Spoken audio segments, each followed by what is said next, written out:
Okay, કાપા શીખવા માટે તમારા બાયનું અહીંયાથી પહેલાં ફિટિંગ કરવાનું.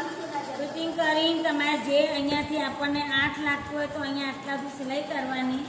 કાપા બનાવવા માટે પહેલાં ઉપરથી આખી સિલાઈ કરી દેવાની. આ સિલાઈ આપણે ફિટિંગમાં આવે ને, જે ફિટિંગની સિલાઈ કરીને તમારે પહેલાં કાપાની લાઈન પકડવાની. જો આ કમરનું માપ લીધું, પછી આપણે જે સીટનો ભાગ હોય એટલે તમારે અહીંયા લઈ લેવાનું. આ લીધા પછી તમારે અહીંયાથી બહાર કાઢી નાખવાનું.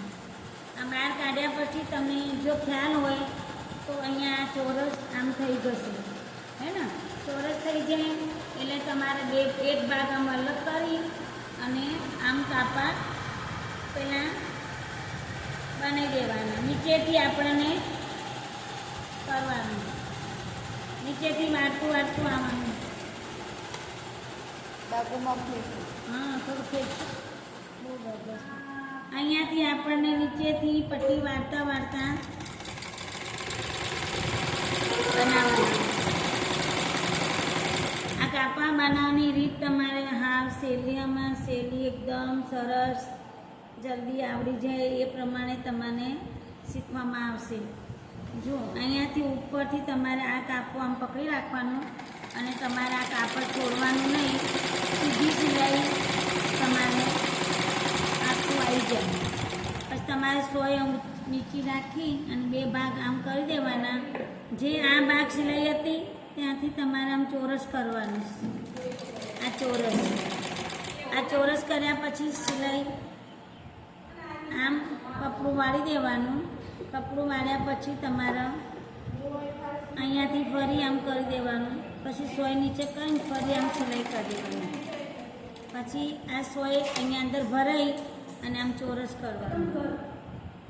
ચોરસ કર્યા પછી તમારે જે કાપા લીધા હતા ને આપણે સિલાઈ ચાલુ કરી દેવાની. જો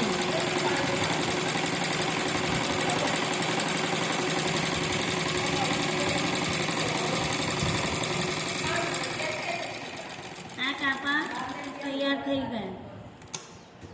પછી તમારે ફરી આમ વાળી અને દોરો કાઢવાનો નહીં, 100 ઊંચી કરવાની નહીં અને ડાયરેક્ટ તમારે અહીંયાથી નીચેથી લઈ લેવાની.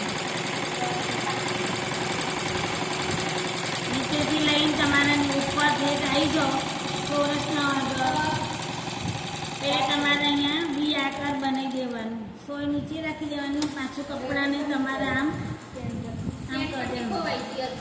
પછી આમ કરી અને ફરી તમારે નીચે સિલાઈમાં આવી જવાનું. જો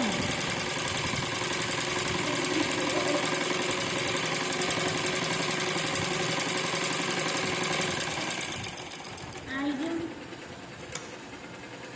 આના કાઢ્યા પછી તમારે કાપાનું ભાગ જોઈ લેવાનું.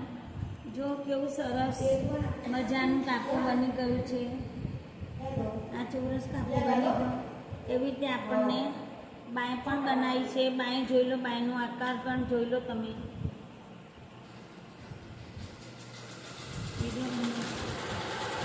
આ બાયનું આપણે સિંદૂરા નાખીને બાય બનાવી છે. આગળનું ઘોડું તમારા કેનવાસવાળું બનાવ્યું છે, બી આકાર, અને 2 બાયું બની ગઈ છે જુઓ. અને આગળ તમારે અહીંયાથી કાપો બની ગયો. આ કાપાનો આકાર તમને ખ્યાલ આવી જશે. જો તમારો વિડીયો સરસ લાગે તો લાઈક કરજો,